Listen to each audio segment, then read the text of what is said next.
ایمان والوں سے کہا جا رہا ہے، اللہ رب العالمین فرما رہے ہیں کہ اے ایمان والو اللہ سے ڈرو، اور ایسا ڈرو جیسا اللہ سے ڈرنے کا حق ہے۔ اللہ سے ڈرنے کا حق کیا ہے؟ کہ ہم اللہ کا ہر حکم مانیں۔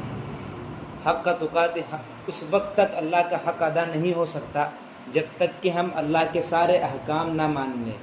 ہم جب تک کہ اللہ کے نبی صلی اللہ علیہ وسلم کے سارے احکام نہ مان لیں، اس وقت تک اللہ کا حق ادا نہیں ہو سکتا، اور کوئی بھی شخص اللہ کا حق بخوبی ادا نہیں کر سکتا۔ وَلَا تَمُوتُنَّ، اللہ آگے فرماتے ہیں وَلَا تَمُوتُنَّ إِلَّا وَأَنْتُمْ مُسْلِمُونَ، اور دیکھنا کہ تمہاری موت نہ آئے مگر کہ مسلمان بن کر۔ یہ اس بات کا خیال رکھنا اور اپنی زندگی ایسے طریقے سے گزارنا کہ اللہ کے حکم پر ہو۔ اگر ہماری زندگی اللہ کے حکم پر ہوگی، اللہ کے نبی کے طریقے پر ہوگی، اللہ کی ذات سے امید ہے ہمارا ایمان پر خاتمہ ہوگا۔ اگر ہماری زندگی اللہ کے نبی صلی اللہ علیہ وسلم کے طریقے سے ہٹ کر، اللہ کے احکام سے ہٹ کر ہوگی، تو ایمان کے اوپر ہماری موت آ جائے اس کی کوئی گارنٹی نہیں لے سکتا۔ اس لیے کہ ہم نے بہت سے واقعات ہم نے پڑھے ہیں کہ، اور اللہ کے نبی صلی اللہ علیہ وسلم کی حدیث بھی ہے کہ ایک زمانہ آئے گا کہ لوگ صبح کو مسلمان اٹھیں گے اور شام کو کافر ہو جائیں گے۔ اس کی وجہ یہ ہے کہ اللہ کی نافرمانی عام ہو جائے گی۔ آدمی جس حال میں آدمی صبح کرتا ہے، یعنی مسلمان ہو کر اگر اس نے صبح کی ہے، اللہ کے احکام اس کی زندگی میں ہے، تو شام بھی مسلمان ہی کی حالت میں کرے گا۔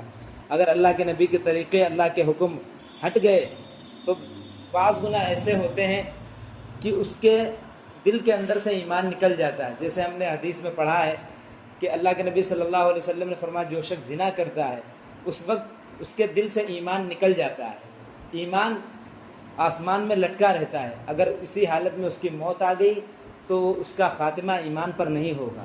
اس لیے ہمیں اپنی ایمان کی فکر ہر وقت کرنا چاہیے۔ آگے اللہ فرماتے وَاعْتَصِمُوا بِحَبْلِ اللَّهِ جَمِيعًا وَلَا تَفَرَّقُوا، کہ تم سب اللہ کی رسی کو مضبوطی کے ساتھ پکڑ لو۔ اللہ کے رسی سے مضبوط، اللہ کی رسی کون سی ہے؟ اللہ کی رسی قرآن ہے، اللہ کے نبی صلی اللہ علیہ وسلم کی حدیث ہے۔ اگر یہ دو چیزیں ہم اپنی زندگیوں میں ان کے طریقے قرآن اور حدیث کے مطابق زندگی گزارے، کبھی ہم گمراہ نہیں ہوں گے۔ قرآن اور حدیث یہ اللہ کی رسی ہیں۔ اللہ فرماتے وَاعْتَصِمُوا بِحَبْلِ اللَّهِ جَمِيعًا، کہ تم سب اللہ کی رسی کو مضبوطی کے ساتھ پکڑ لو، وَلَا تَفَرَّقُوا، اور فرقہ واریت میں نہ پڑو، تفرقے دین کے اندر نئی چیز ایجاد نہ کرو۔ وَاذْكُرُوا نِعْمَةَ اللَّهِ عَلَيْكُمْ، اور اللہ کی وہ نعمتیں یاد کرو جو تم پر ہیں۔ انسان پر اللہ کی نعمتیں بے شمار ہیں۔ اللہ کی اتنی بڑی نعمت کہ اس نے ہمیں انسان بنایا، یہ اللہ کی نعمت ہے کہ نہیں؟ اللہ کے نعمت یہ ہے کہ اس نے ہمیں اللہ کے نبی صلی اللہ علیہ وسلم کی امت میں پیدا فرمایا، اور اللہ کی نعمت یہ ہے کہ اللہ تعالیٰ نے ہمیں اشرف المخلوقات بنائے۔ اللہ کی بے شمار نعمتیں ہیں۔ قرآن پاک میں دوسری جگہ اللہ نے فرمایا وَإِن تَعُدُّوا نِعْمَةَ اللَّهِ لَا تُحْصُوهَا، اگر تم اللہ کی نعمتوں کو شمار کرنا چاہو، گننا چاہو تو گن نہیں سکتے۔ اس لیے اللہ فرماتے ہیں وَاذْكُرُوا نِعْمَةَ اللَّهِ عَلَيْكُمْ، اللہ کی نعمتیں یاد کرو جو تم پر ہیں۔ اِذْ كُنْتُمْ أَعْدَاءً فَأَلَّفَ بَيْنَ قُلُوبِكُمْ، اس سے پہلے، اسلام سے پہلے، اعداءً تم ایک دوسرے کے دشمن تھے، تم آپس میں ایک دوسرے کے دشمن تھے۔ اگر مکہ کی تاریخ آپ نے پڑھی ہے تو آپ کو معلوم ہوگا کہ ذرا سے بات پر لوگ لڑائیاں شروع کر دیتے تھے، اور یہ لڑائی اس وقت تک ہوتی تھی، وہ آدمی مر بھی جاتا تھا، اپنے گھر والوں کو کہہ جاتا تھا یہ ہمارا دشمن ہے، اور ذرا سی بات پہ اس بات سے بسا اوقات لڑائی جھگڑا شروع ہوئی کہ آپ کے اونٹ نے میرے اونٹ سے پہلے پانی کیوں پی لیا۔ اس لیے اللہ فرماتے اس سے پہلے، اسلام آنے سے پہلے، اللہ کے نبی صلی اللہ علیہ وسلم کے آنے سے پہلے تم سب آپس میں دشمن تھے۔ اذ کنتم اعداء فالف بین قلوبکم، اللہ تعالیٰ نے کرم فرمایا، اللہ تعالیٰ نے تمہارے دلوں کو آپس میں جوڑ دیا۔ جب کلمہ لا الہ الا اللہ محمد الرسول اللہ پڑھا، اللہ نے فرمایا قرآن پاک کے اندر کہ ایک مسلمان دوسرے مسلمان کا بھائی ہے۔ یہ کسی اور مذہب میں نہیں ہے، کسی اور مذہب میں کسی اور دھرم میں یہ ہے کہ یہ ہمارے قوم کا ہے، یہ ہمارے دھرم کا ہے، لیکن اسلام کی خوبی یہ ہے کہ جو شخص کلمہ پڑھتا ہے اسلام اس کو بھائی کے مانند قرار دیتا ہے۔ یہ اللہ کی نعمت ہے۔ فَأَصْبَحْتُم بِنِعْمَتِهِ إِخْوَانًا، اللہ تعالیٰ نے تمہیں بھائی بھائی بنا دیا۔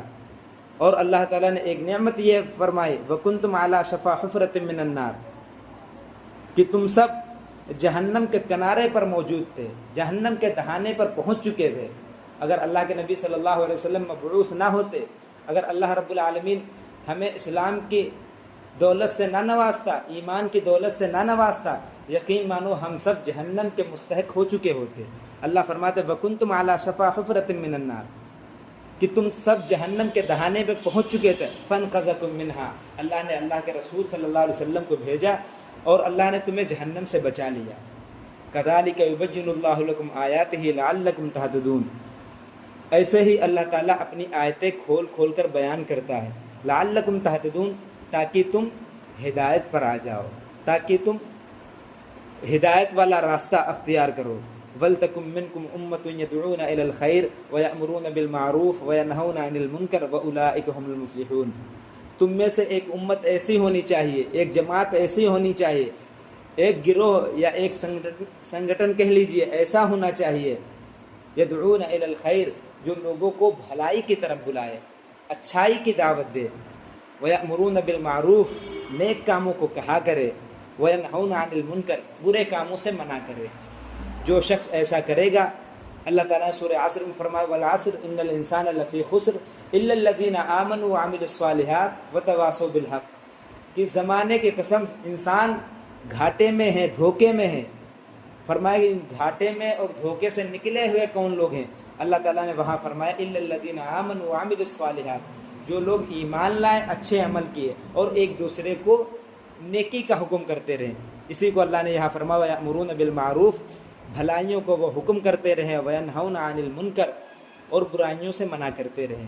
جو شخص ایسا کرے گا، اللہ فرماتے وَأُولَٰئِكَ هُمُ الْمُفْلِحُونَ، ایسے ہی لوگ کامیاب ہوں گے، ایسے ہی لوگ گھاٹے سے اور دھوکے سے